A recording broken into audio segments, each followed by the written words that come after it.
आइए सबसे पहले आपको ये तस्वीर दिखाते हैं जो कि गुजरात के वलसाड की है। गुजरात के डिप्टी मुख्यमंत्री नितिन पटेल यहाँ पर महिलाओं के एक समारोह में पहुँचे थे, लेकिन उनके ऊपर महिलाओं ने वहाँ चूड़ियाँ फेंकी।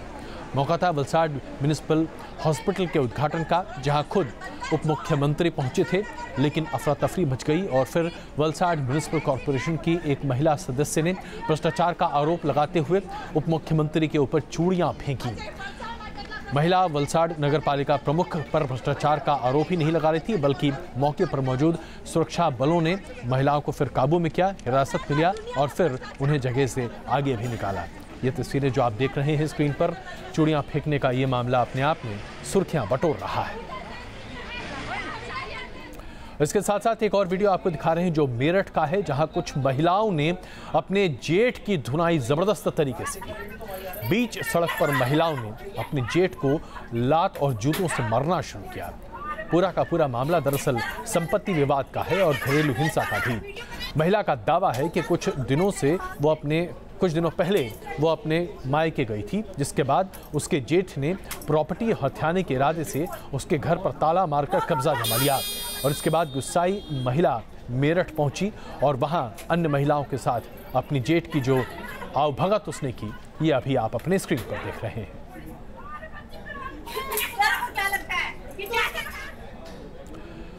बिहार की ये खबर वाकई में हम सबों को शर्मसार करती है। एक लड़की को पहले अगवा किया जाता है, फिर उसके साथ गैंग रेप, बलात्कार बड़े पैमाने पर किया जाता है और अपराधों का सबूत मिटाने के लिए लड़की को चलती ट्रेन से फेंक दिया जाता है। ऐसा लगता है जैसे कि आज हमारे देश में गैंग रेप एक समस्या नहीं, एक आपराधिक कुरीति नहीं, बल्कि एक परिपाटी सी बनती चली जा रही है। जहां महिलाओं के साथ इस तरह का व्यवहार किया जाता है, ये दुस्वप्न होता है और उसके बाद फिर सबूत मिटाने के लिए या तो उन्हें मार डाला जाता है, उनके चेहरे को बिगाड़ दिया जाता है, या फिर इस तरह की प्रताड़ना उन्हें दी जाती है। सबसे बड़ी दिक्कत तो ये है कि आज जब इस महिला को इलाज के लिए पटना के बड़े अस्पताल में दाखिल किया गया तो वहाँ पर एक बेड भी नसीब न हो पाया। जब ये मामला सुर्खियाँ बटोर रहा है तो अब बिहार प्रशासन की नींद खुल रही है। ऐसा लगता है जैसे कि तमाम अधिकारी कान में तेल डालकर सोए रहते हैं। अस्पताल के फर्श पर इलाज का इंतजार करती ये वो बदनसीब है जिसके साथ गैंगरेप की वारदात को अंजाम दिया गया, और वारदात को अंजाम देने वाले कोई और नहीं बल्कि इसी के गांव के लड़के थे। वारदात बिहार के लखीसराय की है, जहां आरोपियों ने पीड़िता को उस वक्त अगवा किया जब वो शौच के लिए घर से बाहर गई थी। गांव के ही दो युवकों ने उसे खेतों से उठाया और फिर दूसरे साथियों के साथ मिलकर गैंगरेप किया। गैंगरेप करने के बाद वो पीड़िता को डरा धमकाकर इलाके के वंशीपुर स्टेशन लेकर गए और मौर्य एक्सप्रेस में सवार हो गए, जहां इनके साथ कुछ और साथी भी मौजूद थे। आरोपियों को जैसे ही पकड़े जाने का शक हुआ तो उन्होंने चलती ट्रेन से पीड़िता को फेंक दिया। आसपास के लोगों ने जब लड़की को गंभीर हालत में रेलवे ट्रैक पर पड़ा देखा तो पीड़िता के परिजनों से संपर्क किया।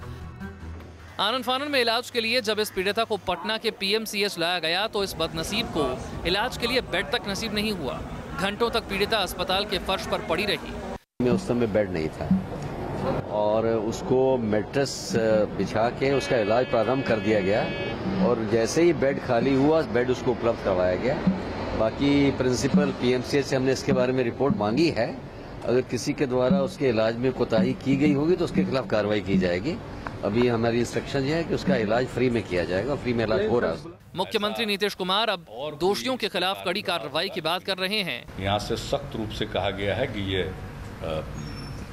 इसको बहुत ही गहराई से और हर पहलू की जांच कीजिए और जो भी कल्प्रिट है उसको किसी भी कीमत पर बख्शा नहीं जाना चाहिए। चौतरफा दबाव बढ़ता देख पुलिस ने अब तक एक आरोपी को गिरफ्तार किया है, लेकिन गैंगरेप में शामिल बाकी आरोपी अब भी पुलिस की गिरफ्त से बाहर हैं, जिनकी तलाश में पुलिस कई ठिकानों पर दबिश डाल रही है। दबाव पड़ेगा तो पुलिस प्रशासन भी चुस्त हो जाएंगे, लेकिन इसे समाज की संवेदनहीनता ही कहिए कि एक रेप पीड़िता को भी अस्पताल पहुंचने पर फौरन बेड मयसर नहीं हो पाया। सामूहिक बलात्कार और बलात्कार के बाद ट्रेन से फेंक कर जान मारने की कोशिश, जो घटना लखीसराय में घटी है उसने सभी को शर्मसार किया है। अपराधी अभी पुलिस के गिरफ्त से बाहर हैं। पीड़िता की स्थिति नाजुक है और सरकार जांच में जुटी है। आखिर सरकार के इकबाल का क्या, अपराधियों की हिम्मत इतनी कैसे बढ़ जाती है। विजय सत्येंद्र के साथ रजनीश सिन्हा, न्यूज नेशन, पटना। सरकार का इकबाल दरअसल बिहार में कितना चलता है, ये आपको इस खबर से और जरा गहराई से समझ में आ जाएगा।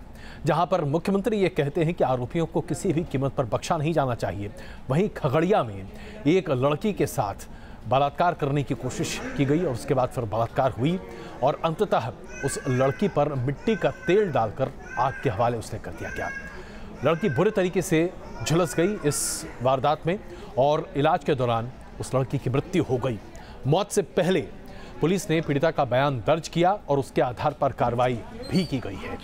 पुलिस ने वारदात के आरोपी को भागलपुर से लेकर गिरफ्तार कर लिया है और मामले की जांच के लिए एसआईटी का गठन भी किया गया है। सवाल ये उठता है कि अगर बिहार में कानून व्यवस्था वाकई में बहाल होती, सरकार का इकबाल होता, तो क्या आपको लगता है कि इस तरह के दुर्गम व्यवहार किए जाते महिलाओं के साथ? जाहिर सी बात है, कानून न के बराबर है और व्यवस्था तो खैर है ही नहीं। आइए अब एक और खबर जो आपके लिए बड़ी महत्वपूर्ण है, इसलिए क्योंकि ये आपकी जेब पर सीधा असर करने वाली है। अभी तक तो गाय को लेकर राजनीति जबरदस्त तरीके से हमारे देश में खेली जा रही थी, लेकिन अब ये राजनीति आपकी जेब में भी घुसने वाली है और वो इसलिए क्योंकि अब सामाजिक बहस से कहीं आगे बढ़ते हुए बीजेपी के कुछ सांसद, खास करके सुब्रमण्यम स्वामी जैसे सांसद, ये कहने लगे हैं कि गायों की रखरखाव और उनके बेहतर सहूलियत के लिए अब तमाम करदाताओं को सरचार्ज देना चाहिए। जब आम आदमी सरचार्ज देना शुरू कर देगा कर के साथ साथ, यानी कि आपके टैक्स के साथ साथ, तो गायों की देखभाल बेहतर हो पाएगी और सरकार गाय के देखभाल के लिए नए नए सेंटर्स खोल सकेगी। जरा सोचिए, हमारे देश में तकरीबन 35 करोड़ लोग ऐसे हैं जो दिन में 2 बार का खाना नहीं खा पाते, जिनके लिए टैक्स दे देकर हम सब लोग अपनी कमाई का एक बड़ा हिस्सा देते हैं ताकि वेलफेयर स्टेट के तहत लोगों तक कम से कम खाना तो मुहैया हो। लेकिन हमारे देश में अब गाय के लिए भी सेस देना पड़ेगा। ये बातें चर्चा में लाकर इसे अमली जामा पहनाने की कोशिश है। सोचिए हमारे देश में किस स्तर की राजनीति होती है। पेट्रोल सेस और स्वच्छ भारत सेस के बाद अब काऊ सेस यानी कि गाय पर भी सेस लगे, ये कहना है बीजेपी के फायर ब्रांड नेता और सांसद सुब्रमण्यम स्वामी का। तर्कों के साथ विवादित बयान दे रहे या फिर विवाद खड़ा करने के लिए मशहूर स्वामी ने इस बार गाय के लिए सेस लगाने का सुझाव दिया है और वो भी तर्क के साथ। गौशाला में और या सड़क में घूमने वाली गायों को भी गौशाला में रखना, तो उसका खर्चा है क्या? ज्यादा खर्चा है। एक पेट्रोल पर टैक्स लगा दो, जो हमने कितनी सेस लगाई है पेट्रोल पर, तो 1-2 को कम कर दो और निकाल दो और गौशाला टैक्स लगा दो। हिंदू तो इस देश में देगा और मैं कहता हूँ मुसलमान भी देगा। सुब्रमण्यम स्वामी ने नसीहत तो दे दी, लेकिन क्या वाकई सेस लगा देने से गौ माता की हालत सुधर जाएगी? स्वच्छ भारत अभियान के लिए भी सेस लगाया गया था, लेकिन ये अभियान उम्मीद के मुताबिक नहीं चल रहा। तो क्या गाय के नाम पर सेस लगाने से गौ माता और गौशालाओं की हालत सुधर जाएगी? क्या होगा और क्या नहीं, ये आगे की बात है। लेकिन एक बार फिर स्वामी ने ये बयान देकर गाय के मुद्दे को हवा दे दी है। Team news nation. अगर आप ये सोच रहे हैं कि गौ माता सेस लगाने की बात जो सुब्रमण्यम स्वामी कर रहे हैं बीजेपी के सांसद, वो सिर्फ हवा में है, तो ऐसा बिल्कुल नहीं है। सुब्रमण्यम स्वामी की जो मांग है उसे हरियाणा सरकार ने अमली जामा पहनाने की कोशिश कर दी है। जी हां, खट्टर सरकार हरियाणा में योजना लेकर आई है जिसमें निराश्रित गायों और बैल के लिए नंदी सेस, जी हां, नंदी सेस आपको देना पड़ेगा। तमाम सरकारी कर्मचारियों और कर्मचारियों को नंदीशालाओं के लिए दान की अपील की गई है। नंदी सेस लगाया जाएगा तमाम कर्मचारियों के ऊपर और इससे अमली जामा भी पहनाया जा रहा है, जिसका विरोध तमाम सरकारी कर्मचारी कर रहे हैं। सरकार ने दान को फिलहाल स्वैच्छिक बताया है, लेकिन बहुत जल्द इसे बाध्य कर दिया जाएगा कि आपको ये सेस देना ही पड़ेगा। तो तैयार हो जाइए, अगर हरियाणा सरकार ये कर सकती है तो देश की सरकार भी कर सकती है। हम अभी तमाम तरह के सेस दे ही रहे हैं, अब गाय के लिए भी सेस देंगे। इसके अलावा न जाने और क्या क्या देंगे। अब एक ऐसी खबर जो हम सबों को रोज दिन प्रभावित करती है, लेकिन हम उसके बारे में सोचते बड़ा कम है। हमारे देश में अगर आप सड़क पर गाड़ी चला रहे हो तो स्पीड ब्रेकर की वजह से नाक में दम हो जाता है। लेकिन क्या आप जानते हैं कि स्पीड ब्रेकर की वजह से हमारे देश में प्रतिदिन 9 लोगों की मृत्यु हो जाती है? जी हाँ, 9 लोग हिंदुस्तान में स्पीड ब्रेकर की वजह से मर जाते हैं और वो इसलिए क्योंकि स्पीड ब्रेकर उन तमाम जगहों पर बना दिए गए हैं सरकार के द्वारा, और उसके साथ साथ कई बार नियमों का देखी करते हुए जहां पर उन्हें होने ही नहीं चाहिए, या फिर जहां स्पीड ब्रेकर हैं उसे लेकर कोई चेतावनी नहीं है। सड़क और परिवहन मंत्रालय ने दुर्घटनाओं के आंकड़े जारी जब किए तो उससे ये बात साफ हुई कि 9 लोग हर दिन इस लापरवाही से बनाए स्पीड ब्रेकर की वजह से मरते हैं। क्या आप अपनी जिंदगी दांव पर लगा रहे हैं? हर रोज 30 दुर्घटनाएं और 9 बेगुनाह लोगों की मौत। ये आंकड़े हमारे नहीं बल्कि भारत सरकार के हैं। सड़क एवं परिवहन मंत्रालय की एक रिपोर्ट के अनुसार देश में हर रोज 9 लोग सिर्फ स्पीड ब्रेकर्स की वजह से काल के गाल में समा जाते हैं। सड़क पर फर्राटा भरती गाड़ियां स्पीड ब्रेकर्स की वजह से हादसों का शिकार हो जाती हैं और इन हादसों में रोजाना कई लोग बुरी तरह घायल भी होते हैं। हादसों की सबसे बड़ी वजह स्पीड ब्रेकर्स की डिजाइन है, जो तय मानकों के अनुसार नहीं बनाए जाते या फिर जिन्हें बनाने में लापरवाही की जाती है, और ये लापरवाही देश के हर कोने कोने में की जाती है। हम इस वक्त मौजूद है बेंगलुरु के नेताजी रोड पर। ये 1 वे रोड है और बेंगलुरु सेंट्रल डिवीजन को ईस्ट डिवीजन के साथ कनेक्ट करता है। इस रोड की अगर हम बात करें तो डाउनवर्ड स्लोप है इस रोड की, यानी कि नीचे की तरफ इस रोड की स्लोप है, और यही वजह है कि यहाँ पे एक स्पीड ब्रेकर भी बनाया गया है। अगर रात का समय हो तो ये स्पीड ब्रेकर दिखाई यहाँ पर नहीं देता है ड्राइवर्स को, क्योंकि यहाँ पर जो है ब्लैक एंड वाइट पेंट भी नहीं किया गया इस स्पीड ब्रेकर को, और साथ में जो इल्यूमिनेटर्स है वो भी यहाँ पर नहीं लगे हुए हैं। सिर्फ बेंगलुरु में ही नहीं बल्कि देश के कई इलाकों में स्पीड ब्रेकर्स की बनावट जानलेवा है। जानलेवा स्पीड ब्रेकर्स की तस्वीर जम्मू में भी देखने को मिली।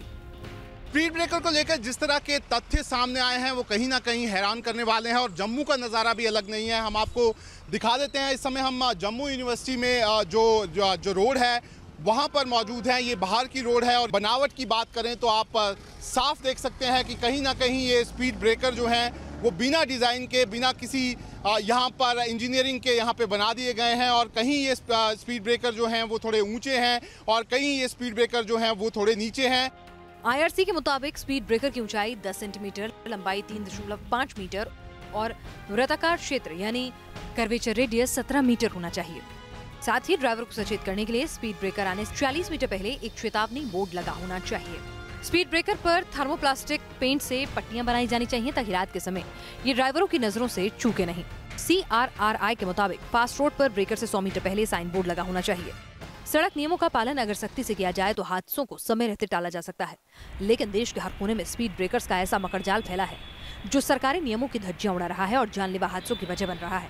बेंगलुरु से यासर और जम्मू से शहनवाज के साथ टीम न्यूज़ नेशन।